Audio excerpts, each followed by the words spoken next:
Hi, and a very warm welcome to our Bettery Hub channel. And once again, as I always say, it's Thursdays and time for Bettery Hub channel.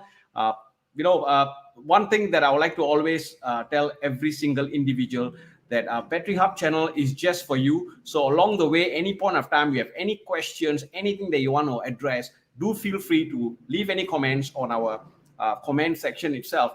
Now, for those of you who are here today, do remember that our Bettery Hub channel, you can view all our live chats on our Bettery Up YouTube channel or Facebook page and my personal LinkedIn page. So if you are in any of this, do remember to either subscribe or connect with me. And if you are an audio person, then we actually have our Bettery Up podcast on Spotify. So do feel free to check out our Spotify podcast or podcast on Spotify. And, again, do subscribe to our podcast channel.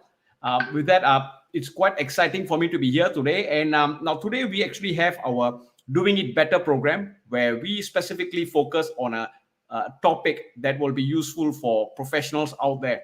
And recently we realized that I've been actually putting up a lot of posts on activity management and the difference between activity and time management. So that is where I'm going to actually focus on. Why? Because I've been actually approached by quite a fair bit of individuals or connections and friends on LinkedIn to ask me, more do I actually manage my activity? So what I'm going to share today, it is not just whatever I've been doing, but it's also lessons that I've learned from many industry experts and professionals out there who have shared with me their experiences and their ways of managing their own activities. So with that, and I would like to say hi, Seema. Thank you so much for joining us, and it's great to have you on the show. And now today itself, we're going to start the show on activity versus time management. Now, before I go into the details of that, let's first of all talk about why do we need to have activity management itself, right? Because we are talking about being effective in our day-to-day activities, and I'm sure all of us here are in the same shoe, right? It's always a case where we have so many things to be done, but time is never enough. Now, I still go through the same effect of finding that I never have enough time to do those things that I want to do. So I think this is where the first question that came up to me is, I used to was always to manage my time, or that's what I thought. But I realized along the years that I can't manage my time. There's no way I can do that. But what I can do is manage the activities within a given time. So I think this is where, when I started embarking on activity management rather than just putting out time, I realized that I was more effective. And this is what I'm going to share. All right. So as we move on, as I said, if you have any questions, do feel free to engage me. And hi, Melissa. Great to see you. And one thing that I love about going live is that to meeting up all those friends, and having you up here. Hi, James. Great to have you here. And hi, Vishantani. Great to have you as well. And it's so great. I mean, in fact, it's great to see that even friends are acknowledging each other during the live chat. So thank you so much. Now, first of all, let's talk about setting massive goals. Now, I want to specifically focus on this before even we talk about activity management itself. Now, let's talk about it. What activities do you intend to do, or do we want to do, unless we have a clear direction or purpose of what you want to do for the day, right? So this is where I'm going to start on talking about setting massive goals. Now, I'm not going to go into the depth of it, but I'm just going to share some things I do. One thing that I practice is, before I go into the day-to-day activity, I look at the bigger picture. When I say bigger picture, I'm talking about the goals that I set for myself. And when I set goals, I do not just make it a point that it's a goal that is specifically,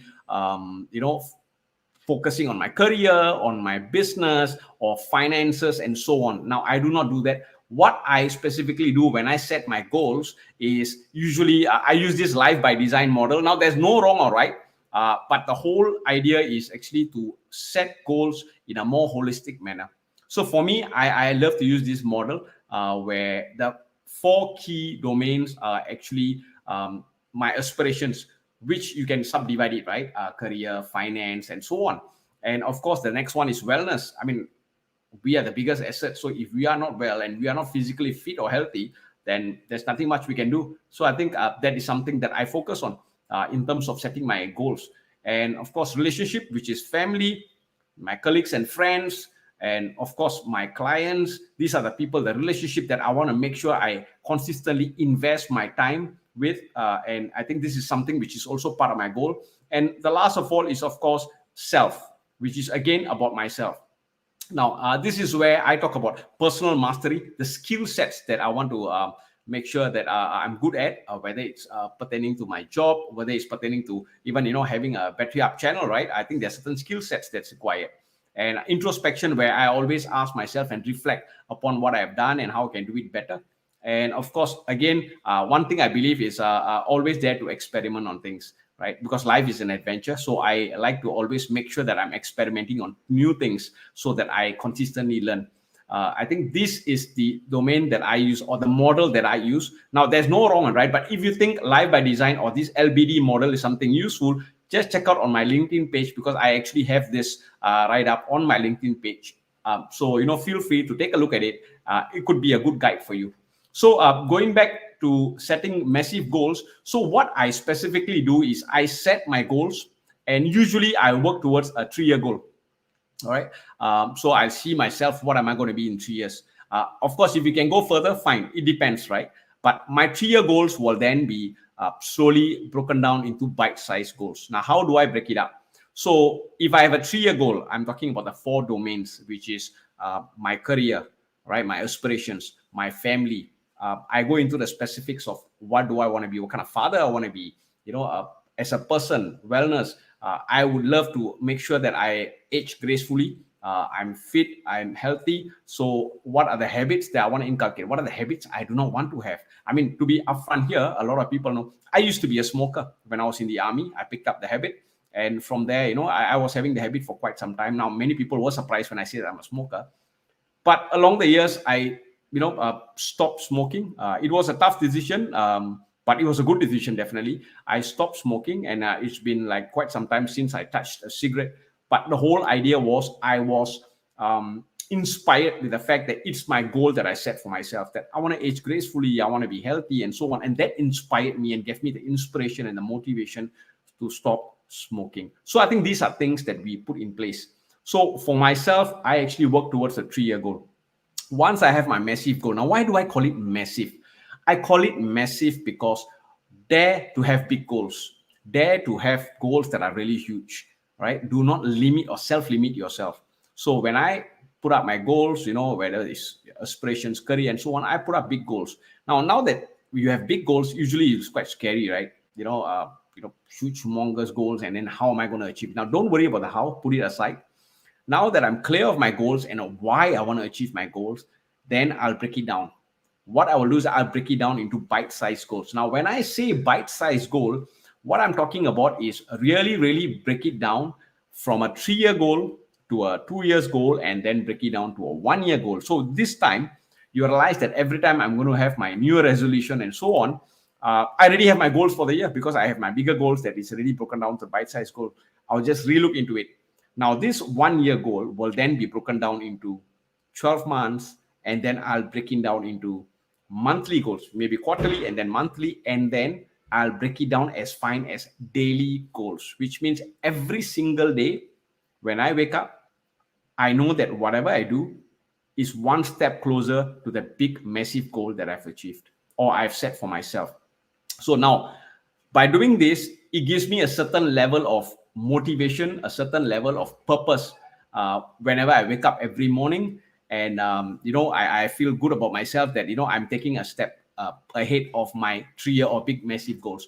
So this is the first thing. Now, why am I touching about this thing when we were supposed to talk about activity management? Now, we need to be clear, right? Our day-to-day activities we do, we need to know the bigger picture. Now, what are the advantage of setting massive goals? Now, first of all, we realize that, by doing this, we allow ourselves a moment to dream, and we get excited about it because we're always looking at the bigger picture. And I know that certain things that I do today will excite me because I will be achieving something in time to come. So that will excite you in day to day. And that makes you, you wake up excited every day with a purpose and direction. And of course, it allows you to have a long-term improvements, because it is a big goal and it's a long-term goal. By breaking down day to day, you realize that you actually give yourself some time to work on certain skill sets. that you think is important. So I think this is what I do. And of course, the real thing is you also get to be real, to actually really confront yourself, to ask yourself, are these things that I still want to do? Or I question myself that are there certain habits that I got to drop, or certain things that I got to be real to myself? So it's a case where I always reflect. And this happens usually when I go for my runs or end of the day. So this is where it allows me, by setting massive goals and breaking down into smaller bite-sized goals, I realize that it gives me more time to be able to actually to realign myself and validate. And I don't have to wait. I mean, think about it, right? A lot of people who have goals, they give up on their goals halfway through because they work on it over a time, and they realize that, I'm not getting to where I want to go, and this is where they get demotivated and they decide to stop. But if you do it day by day, or at least weekly, you have enough time to straight away start to realign, so that you know that you don't spend too much time doing the wrong things, but you are always realigning yourself, and that motivates you to go on and move forward. So I think this is one of the key things. And I think as we move on, the next thing I would like to say is, why activity management day by day, right? So why are we talking about activity versus time management? Now, this is something that I experienced myself. When I was in the military, everything was scheduled in time. All right. And we used to have this term called, rush to wait and wait to rush. Why? For example, if this particular activity, they gave us 2 hours, just an example, right? 2 hours. And within these 2 hours, what I realized is that I could have finished it much earlier. But because I gave myself 2 hours, I had to wait. And, I had to wait for my next schedule. So I feel that, I have enough time. I finished it in 1.5 hours, and I have half an hour. And usually, because I did not plan for it, I may not be doing anything productive. I'll be just sitting down waiting, and that sometimes frustrates me. And I realized that that's when time management is effective, but not as effective that I wanted. So when I embarked on activity management, what I did was that my key focus is to be able to achieve a certain activities within a certain time, which means, for example, if I give myself time to run, I give myself an hour. So within this 1 hour, I tell myself that I need to be out there running and finish my run. And if I can do it earlier, for example, if I'm running a 5 kilometers run and my normal timing is about 45 minutes. Now for myself, I challenge, can I do this within 40 minutes, for example? Right now, I run at about 25 minutes usual time, right? So I just give myself lesser time, or I give lesser time in terms of when I come back, the time to change and embark to the next activity, I be more effective by spending lesser time. So what happens is that each time I am conscious about the time that I spend to do an activity, and I try to do it as effective as possible so I don't waste my time. And another good thing that happened was I actually had set time to listen to a podcast for about 45 minutes. And now what happens is that I run and I'm comfortable listening to podcasts. And I thought it worked well for me, because when I'm running, I'm listening to the podcast. I felt, it was effective for me. So I realized that I managed to do 2 activities and it was still effective. And I saved about an hour of my time because I've already done my podcast, listening to podcasts and doing listening to audiobooks and so on. So this is where activity management was something that I felt I could control, and I was able to do much more things, and I'm in control of doing it. So my key focus on activity management is always about doing things once, do it right, and do it most effectively in the lesser time if possible. Slowly improve on that. So over time, I get better at it. So some examples. Previously, when I did my podcast, it took me about 1.5 hours to prepare. Yes, 1.5 hours, do all the checks and everything. But as time went on and I found effective ways to get it better, I realized that I got better at it and I took lesser and lesser time. But I was very clear that I can never, ever, or I should never be complacent to say that everything will be fine. So the prep work will still be done, but I was more effective. I had built in systems so that I can do it within a much shorter time compared to that initial 1.5 hours. That means I save about 1 hour because I only take about 30 minutes for the prep. So this allowed me to have additional 1 hour. So that's where activity management allows me to actually slot another activity. Now, it could be even spending that 1 hour to see a Netflix serial. And that, gets me to be a bit more relaxed because I'm able to see a particular program on Netflix, at least one episode of a series that I want to see. And that is still effective, right? It's my time. It's my me time. So I think that is where I think time is well spent rather than not doing anything or just spending additional time where certain activities can be done at a shorter time. So this is where, for me personally, I felt that activity management was more effective and I could do more things. So in a day-to-day basis, I realized that it's not just about going to work, but me also being an entrepreneur. And I think it's not only for entrepreneurs or business owners, even people out there like yourself who's working or employed. Apart from your work, I'm sure you want to have some time to go for your runs. You have some time to check out, your LinkedIn, to write articles, to spend time with your family. So it's all about how do you manage your activities. So when you do this, you realize that you will feel more in control, and you will consistently have ways and means that you are able to take control of those activities and the outcomes that you want.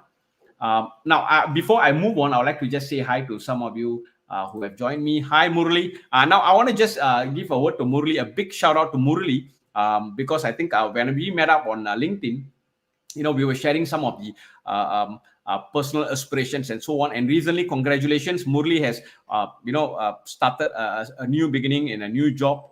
He has done a lot of stuff that has brought him to the next level. And I would like to, give a big shout out to Murli and say, job well done, Murli. I'm really proud of you and really, really happy for you.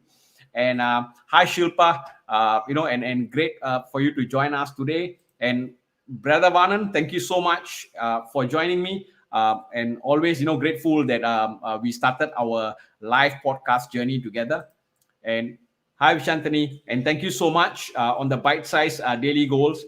Now, what's the ideal number of goals do you set on daily basis? I will definitely come into this. Now, day-to-day is actually more to activities, Vishantani. So I will definitely come into this when I share about the art of managing our activities on a day-to-day basis. So just hang on there. So I'm going to go into the next part, which is, of course, now that I'm clear that it's activity rather than time management, and I'm very clear of that. Now let's talk about the art of activity management. Now, the most important thing is about being mentally prepared, to know what's going to happen next day. So now, how do I do? What is the process that I do? Now that I know my goals, every single day, the night before, I sit down and I think about what are the activities I need to do. So I plan it out. And what I do, though, we all have a handphone, we have a calendar, and we have, reminders and so on.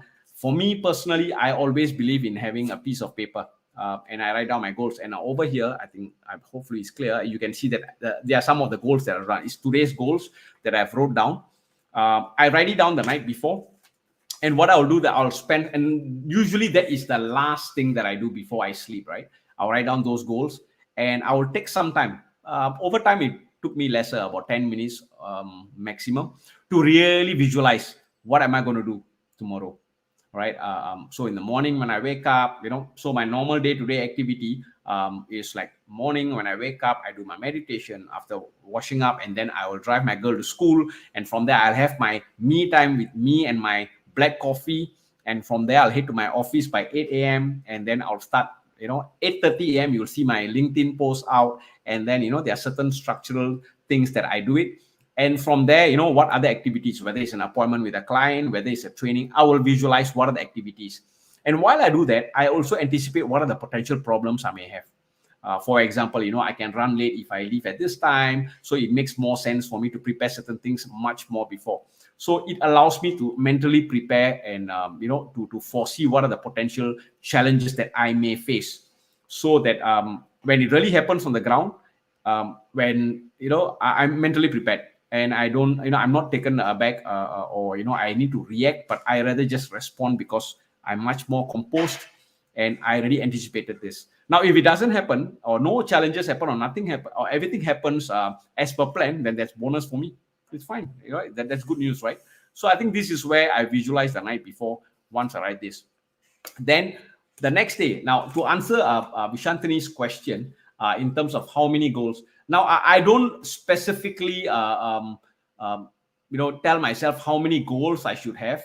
But what I usually do is that I will list down things that I need to do. Now, some of the key things that I will definitely do, right? For example, I need to make sure that I have one session where I have a run or some kind of a physical activity. And then comes to work, right? I'll list out things, the number of appointments I've scheduled. I'll put it out there. So I will list out every single activity that's important for me. that has to be up there. So once I have the whole list, now for example, it's a daily goal, right? It's a daily goal that I got to do. Then I prioritize which are the important ones that I got to. So I prioritize them. So for example, if I have an appointment with a client, and then if I have another one where I got to do some paperwork, now my priority is to meet my client. Why? Because that's the immediate need, right? That's where in business science, that's where my money comes in. When I meet my client, I prospect them, there's a possibility for me to have more business. So I'll make sure that's my priority. So I'll make sure that's the first task that I'll try to finish as soon as, or prepare it. Then comes the next thing. So I'll prioritize them according to 1, 2, 3, and 4, and according to which other timings will be the best slot. So this also allows me to see how I can plan my day. So for me, typically what I do is that I go to office, I do certain paperwork in the morning. I do it because there's none of my guys in my team comes to my office early. That's a good news in a way, though I prefer them to come in early. But I'm there. So the first 2 hours of the day, I've done most of my paperwork. In fact, 90% of my paperwork or any follow-ups has been done. So by 10, I'm ready. I can meet up anyone. So what I'll do is I'll meet up my client and so on. So at 11:30 to 12, what I do is I'll go to gym. Why do I go to gym? I'll go to the gym, I'll run. And previously, when I had to work from home, that will be the time where I'll go for my run at about 11:30. Yeah, some people say it's hot and everything, but I'm comfortable. So I go for my run, I'll come back. So these are the times where I don't usually set any appointments or meetings. And once I've done that, I'll come back and then, the rest of the appointments and so on. So I prioritize my goals according to, or I will actually prioritize my goals according to which are the more important ones. And sometimes there are some things that I just don't like to do, right? For example, making phone calls. I don't enjoy making phone calls and talking to people to make appointment. And I knew that if given a choice, I will procrastinate. So I will try to settle that as soon as possible in the early part of the day when I'm very energetic and get rid of it. Because the moment I've done that activity, I realize that I've done something that I dread the most, but I got to do it whether I like it or not. And that's what discipline is all about, right? Doing things that you have to do whether you like it or not. So once that is done, it also motivates me that I've done the most dreaded thing. And now the rest of the things are things I'm going to enjoy. So these are things. So this is a way I plan. So there's no fixed rule of how you can plan. But the key thing is you plan out. So each time when you're doing things, for me, what I love most is that every time I finish a particular activity, I strike it out. I strike it out so I feel really good. And I feel this feel good factor that I've done one activity. So even if it's half day and I feel tired and I say, look, out of 8 activities, I've done 4. So in terms of numbers, Vishantini, I usually have about 8 to 9 activities per day, right? Right now, things like meditation, for me, things like running or exercise is already part and parcel of my daily routine. So I don't need to put it out there. It is fixed. I've already decided that's the time. And unless there's a need for me to change because an appointment comes in, then fine. I will still make sure it will be done no matter what. So it's already a habit. But the initial few days, I actually put it out there. That was my habit. And as I said, so if I have 8 tasks and I have prioritized them, right? And if I've done 6 tasks, which are the most important priority according to the list, it's a good day. All right, it's okay. The other 2 tasks are not so important. You have to spill over the next day because it really took up a lot of my time, or I had other things that came in. Fine. Then I'll make sure these 2 tasks will be settled the next day. So I actually have a certain level of follow-up so that I don't, fall into the space of, having missed appointments or miss following up with my clients or just stacking up my paperwork and so on. So I avoid that. So I minimize the amount of stress I have doing last minute work. So I'm always in control of what are the activities I need to settle.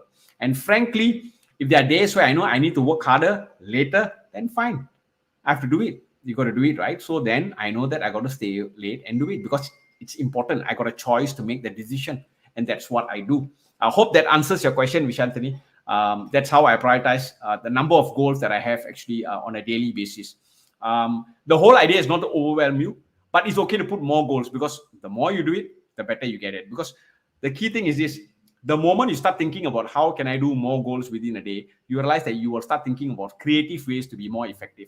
And that's the whole idea. You want to do more things. So for myself, when I look at the 4 domains, I make sure that I run, I have my physical, I have my introspection time, my self time, I have my family time. I also say hello to my clients, answer to every single comments I get on LinkedIn from every single person who comments. So these are things that I manage. And it's not because I'm a magician, but it's because I actually specifically gave a certain time. And for example, if I have my lunch, I'm sitting down, I'm relaxing, I say, okay, I can spend about 10 minutes to just look at my LinkedIn and just reply some of this. So I have specific times that I put it out there.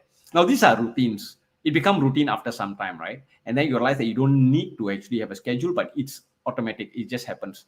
So I think that's the whole idea. And yes, thank you, Charlie, for joining me. And yes, it's a detail, but I think that's what you require, right?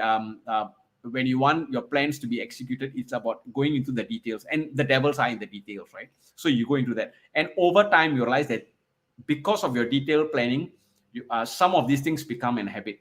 Now, once it becomes a habit, you don't really need to think about it, but you will feel uncomfortable. Like, for example, the moment I don't run for 2 days in a row, I will feel uncomfortable and I feel that I'm low in energy. And I knew that something is wrong, and it's because I never run. So I will find time to do it. So it becomes a habit. And once it becomes a habit, we will do it day in, day out. So that's where the details. So initially, it will be painful, but it's okay. Give some slack for you to do some mistakes, to miss out certain things. But the whole idea is consistently improve. Remember, the whole program is about doing it better, right? If you do it, then the next day, make sure that you're doing it better. 0.01% better is better than nothing, right? So that's where you slowly raise the bar for yourself to do it better. And hi, Braden. Thank you. And yes, gym is a great for clarity and creating precision. I agree. I think this is something that my gym time is actually something very important to me. Whether it's running in a gym or out there outdoors, it is a time where I have a full 1 hour to focus. And there's one thing that I actually specifically follow is this. If this is where I talk about maximum performance. Now, if I'm going to spend 1 hour in the gym, then I make sure this 1 hour is just focused for the gym, and anything else will be out. Unless it's really urgent, it's a family thing or some urgent matter I got to attend. Everything else will be out, and I will just exert maximum performance for that one activity. So 45 minutes of run and whatever activities or gym exercises I want to do, I will just focus on that, and it should be maximum performance. So when I come out of the gym, I feel that I had an awesome 45 minutes to 1 hour gym time. Time well spent, good activity, and I'll move on. So this is what I will do. So when I'm doing my paperwork, that 1 hour is just focused on paperwork. When I'm specifically doing a podcast now, my focus is on podcast, nothing else, right? And so on. So when I'm with my client, I'm with my client. When with my family, I'll tell myself it's to be family. Leave the phone aside and just be with family. So it's a tough thing to do, especially when we have our handphones with us, right? But I think the whole idea is we need to slowly inculcate this habit. So this is where I consistently talk about maximum performance. Why? Because it is about progress, and it is about every single activity. And I realized that when I did that, each time when I focus on the activity and I reflect upon it, I think, can I do it more effectively? The next time, I find that I take slightly shorter time because I'm more effective at it. Or I'll do certain arrangements or changes in such a way that I make sure that the activities are more effective. So I think these are the things that have helped me. And I look for essential resources that will be available for me, that will be better for me to do it better. So I think this is what I've been doing. And yes, detail becomes habit. Yes, Charlie. And hi, Seema, you shared that you fix activity timing, but isn't that being rigid to yourself and your day becomes so time-based? Now, again, the reason why I have a certain time, right? For example, think about it. The reason why I go for 11:30 run is because I know that 11:30 is my running time. Now, I can be flexible. Nothing stops me from being flexible. Now, the 11:30 came about because I used to run early in the morning. I used to run, at about 10. I used to run late at night. Now, as late as 2 a.m. in the morning. I've done my runs. I come back home, I settle everything, and then I go for my run. And I've done those things. And I realized that I always enjoy the 11:30 a.m. run, because it's like, it's a bit hotter. And I like to, run on hot sun where it makes me feel good, and I think that it was the time where I realized that I come back, I wash up, I relax, I have my lunch, and then, I feel much more fresher. So it is according to the comfort level. But if for example, Seema, you say, Sakti, I would like to have an appointment with you at 11:30, and I know that I can't run because my priority is an appointment, an example, then fine. I don't need to be rigid to say, no, Seema, I can't meet you. But what I will do is that fine. Then my run will either be earlier or I will allocate my run. But the key thing is I'll make sure I'll allocate a specific time for the run because that activity is important. So we can still be flexible. We don't have to. It's just that 11:30 is just mine, my personal favorite timing, because it makes it easy. And it took me some time to decide that that's a good time. And I still, for example, I give you a classic example. I went to gym at 8:30 a.m. today because I had a couple of live sessions online at about 11:30. So I couldn't. So I went at 8:30. I dropped my girl in school. I straight away went over to the gym.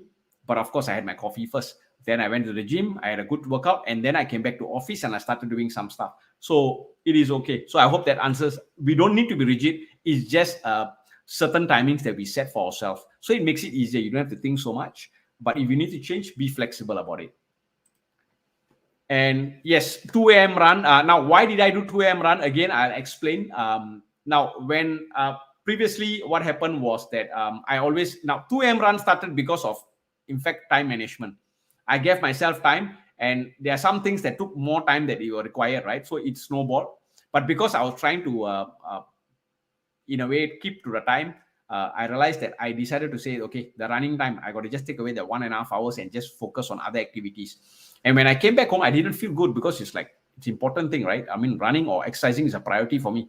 And I knew that if I do it today, I'll do it the next day. So what I did was that I decided, okay, since I'm home, I want to just sweat it out. I went for my run and I came back. So I've done late runs. And of course, being a ranger, I think we tend to, do all the odd things. I think that's just me. And yes, Seema, thank you. Thank you so much. So as I was saying, so this is what I've been doing for my activity. Now, it is not rocket science. When I do my chats with a lot of successful people out there, the good thing is that they share the same thing. They prefer to do activity management because it is much more flexible, where they can decide what are the activities. Now, sometimes because I'm a business owner, right? So my job is different. Sometimes I need to talk to somebody about recruitment. Sometimes I talk to people about sales, and sometimes I'm out there doing my training or my speech. So my activities may always be different. So what I do is that I look at the number of hours that I need for the activity, and I just slot in if I need to. That's an activity that I have no control of. It has to be at that time because it's already scheduled.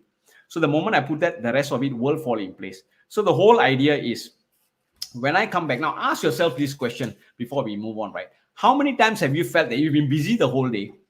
You feel really tired, very drained out, but you realize that when you think back, you can't remember what have you been doing the whole day. Now, if you have such a day, right, then you find that it's quite, it's you feel demotivated. You just feel that, I've been busy, but what am I been doing, right? And you don't feel excited about your day or about the next day because it's like you are tired, you are shacked, and you don't even know what you have achieved. Now, this is where, we talk about using this activity list where I strike it off.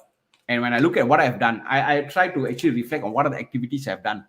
Now, in a way, Iskandar is here. Yes, time boxing is something that I actually do in activity management. And this is where what I will specifically do is reflect what I've done for the day. And from there, I tell myself, wow, I've done this. So that means I'm like one step closer. I'm getting towards my goal. So each time when I look at my goal board, I say, hey, I've done something and I'm one step closer. And that excites me, that motivates me to move on to the next day. Because the next day, I look at my list today and I write down what are the things I've not done or I've missed out. And I make sure that I put it down as a priority. So this way, every day is linked. So an example, 10th of September, I'm going to meet a couple of good friends for some drinks, for dinner, and so on, assuming we are going to meet up at 7 p.m. or 6 p.m. So I know that on that day, usually, a certain time, that activity is important, right? This relationship, it's important for me because in military, I realized that I've not spent much or I've lost a lot of time meeting up my friends, and now I have the control. So that time is already there. That's an activity that I've already put. So then whatever things I want to do for the day, I got to make sure that I got to be effective to achieve it within that day itself. Now, if I can't, then I've got to spill it over to Saturday, then fine, the next day. Or can I do it prior to the date so that on the day when I go, I've already done certain activities and squeeze them in. So the whole idea is to consistently think about activities rather than just the time. Now, studies shown waking up at 4 a.m. is best for minds. Yes, definitely 4 a.m. Yes, it's definitely good. I've tried 5 a.m., not 4 a.m. I don't know. If there's any one of you who have tried 4 a.m., then please do share. Because usually what I do is that I'm up late because my girls sleep at about 9:30, 10. So I spend time with them. And if those of you have been asking me, where do I have my creative time, right? Somehow or other, I'm very creative in the night. So that's where I start thinking about what are the posts I want to write, and I start writing my posts, because my LinkedIn post that I have is a day-to-day post. I don't write them in advance, like, 1 week worth of posts and put it up there. I don't, because I just write what I feel for the day or whatever my experience is for the day. It's more of reflecting certain learning lessons for the day. So I do that. So I've not tried 4 a.m. because I also make sure that I at least have a minimum of 5 to 6 hours of sleep per day. I do that. So nothing less than 7 hours, more than 7 hours, but at least about 5 hours. The shortest I went is 4 hours. So 4 a.m. may not be feasible now, but Seema, I don't mind trying it soon. But if there's anyone of you who have tried 4 a.m., please do share with us. But I do wake up nothing later than 6 a.m. Every day. And on weekends, even if I try to sleep anything later than 7, I find it very difficult. The moment it's 6:37, I'm already up because it's an habit. And why 6 a.m.? In fact, 6 a.m. is 6:30, I leave home. So I even try to, sometimes there are times where I wake up at 5 a.m. So I think this is the normal standard time that, somehow or other, my biological clock has already been used to it. So yeah, Sakthi and I still have our army day habits, morning runs and breakfast before sun come out. Yes, Iskandar, that is something that I specifically, believe in. In fact, I think I have somehow or other have a bad habit now. I don't have my breakfast in the morning. Though people say that it's good or important to have breakfast, I don't do it before the sun comes out. I usually do it at about 10, 9:30, 10. I still stick to my coffee in the morning, and it works well for me. Now, I know it's not the healthiest habit and I'm working on it. But yes, doing runs and everything as early as possible in the morning definitely, makes a lot of difference. And I set alarm to snooze it off. It happens, Seema. I do that as well. Now, over the time, I've learned to wake up before the alarm rings. So, and I think that works well. So after some time, now I just want to share this thing. You might try this, but it takes time. Previously, what I used to do is that I have alarm clocks, right? Now, the night before, what I used to do, before I sleep, I run through the activities and I tell myself a couple of times subconsciously that I need to wake up at 6 a.m. and I can't wake up anything later. And I used to say that to myself. And after some time, I realized that at 6 a.m. or 5:55, I'm up. I wake up and I look up. Now, there's a choice for me to sleep again, but I realized that 6 a.m. I'll wake up. And I don't know how it works, and this is something that I'm always amazed with. But the whole idea is, if you're excited for the day, the moment the alarm rings, you find that you will be fired up and you want to just wake up from your bed and go on. And that's the whole idea we are trying to achieve here. Now, Iskandar at night, that's when he calls me about work. Yes, okay, that's another thing. Another culprit who don't allow me to wake up at 4 a.m. is Iskandar, my business partner, because we always talk about work at night. We do late calls after settling everything, and that is where I'm most creative and top of my game. That's true. So I usually come up with a lot of ideas. Anything earlier, I'll like, okay, Iskandar, correct. But anything at that time, then I'll start coming up with ideas. So that's the only reason I can give why I don't try to wake up at 4 a.m. because I will not have enough sleep. But again, let's look at it. I mean, there's no harm trying at 4 a.m. Thanks, Seema, for that suggestion. And Seema, yes, pre-program the night before. Yes, that works. Trust me, it works for me. So try it. I mean, there's no harm trying it. And the secret of setting body clock, how we wake up for morning missions, dawn attacks, and yeah, that's it. That's the most important thing, right? It is always about telling yourself. It works. It definitely works. If you you look at 5 a.m. Club, those guys out there, and I've been talking to a lot of successful people on the live chat, right? Some of them are actually up as early as 5 a.m. And I asked them, do you set alarm clock? They say they are way up before the alarm clock because they are used to it. The body clock has already been used to it. And they wake up because they're excited about their day. They feel that they have so many things to do. And so they wake up and then they start just going out with their day. So I think sometimes it's about habit. We consistently tell ourselves that I want to be up because I have so many things to do. Now, I'm going to share something that might be just a bit more on this topic before we move on. Is on this fact that some of you, it may be depressing for some of you, but you think about it, right? Now, this is something I remind myself. Assuming we live up to 80 years old, the reality is we have approximately 28,000 days. 28,000 days, right? And out of these 28,000 days, depending on your age, we already spent the first 20 years, which is approximately 7,000 days to study, and until the age of 20, right? From 20 to 40, you realize that you are looking for a new job, you get married, you get settled down, and so on. So I'm 44, right? So I've already finished, or I've already, went past more than 14,000 days of that whole 28,000. So I realized that this keeps me conscious, right? That I only have less than 14,000 days left, approximately, if I am up to 80 years old. Now, when that happens, right, I realize that time is an essence, is important. So I do not want to waste my time. So if I want to spend my time to do work, fine, I'll do work. But I'll just focus and do that. If I want to spend my time to really relax, that's it. And if today is the day where I want to sit down in front of a TV to have a whole tub of Ben and Jerry's ice cream, that's it. Nothing stops me. I'll make sure I'll focus on my ice cream and I'll finish it.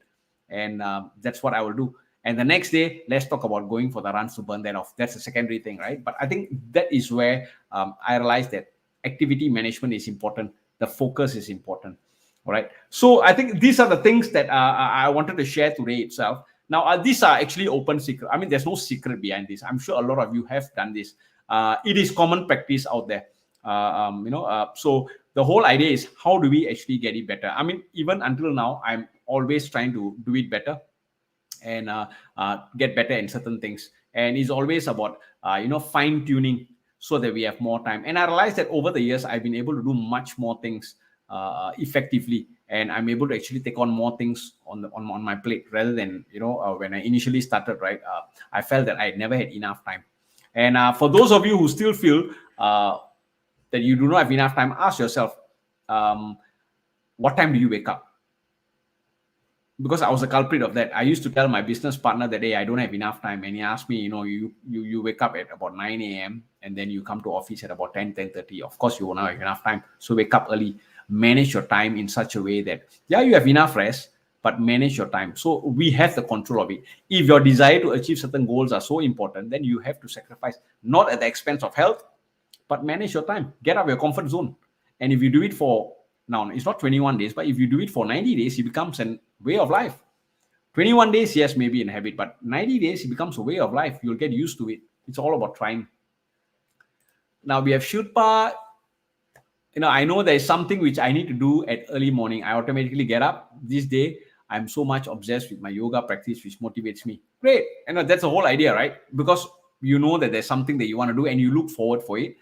Because, by doing yoga, it helps you to either feel fresh, fitter, healthy, and you feel good about it, recharge for the day. You start fully, recharge and feel good for the day. And that's something that you look forward for. I think that's the whole idea. It's about perspective. Start your day doing something that you really enjoy. Like I look forward for my coffee, my black coffee. I mean, that's all I need. I'm a simple person to satisfy. A black coffee will really make me happy for the day. So I just look forward for that. So, that's something. So I'll drop my girl and everything. I look, because when I have my coffee, I actually reflect on certain things I want to do, and that actually gets me excited.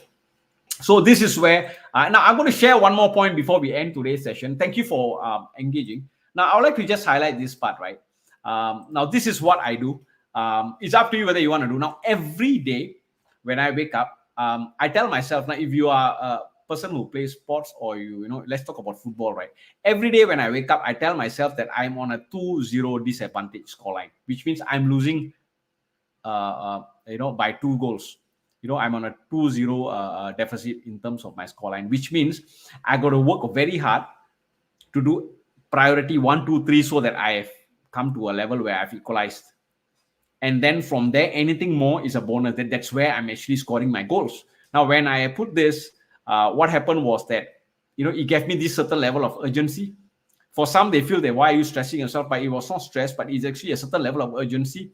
And I realized that compared to somebody who starts with a 0-time scoreline, I realized that the moment I hit 2, and then I do whatever activities, I'm always slightly higher than a person who starts from 0, or at least for myself. Let's compare myself, right? I realize that I'm always able to do more because of the mindset.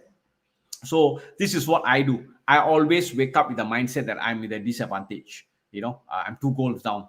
And this is where I need to work harder because I need to get even with the score and then do things that I got to do.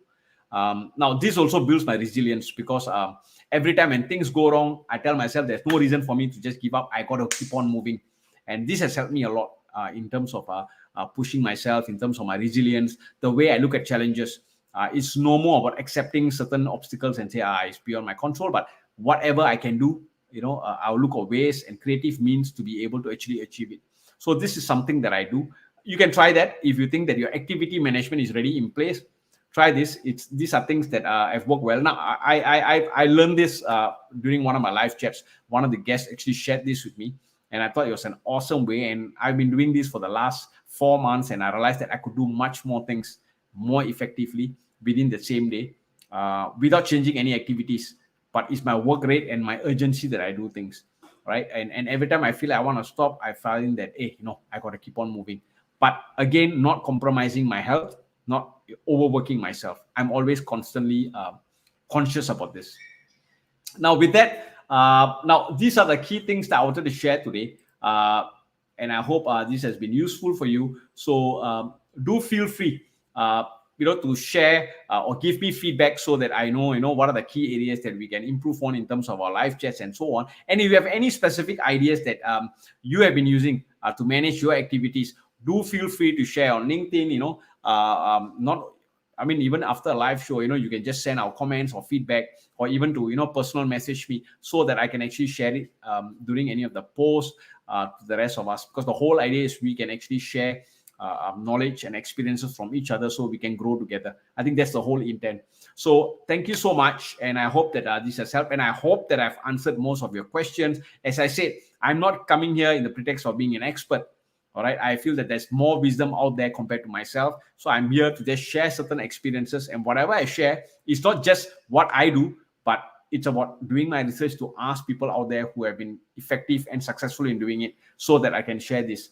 So with that, thank you so much once again. And I, really, really hope to catch up with you guys. And do feel free to give me your comments. And before we move on, I would like to again say that no live chat is complete without you.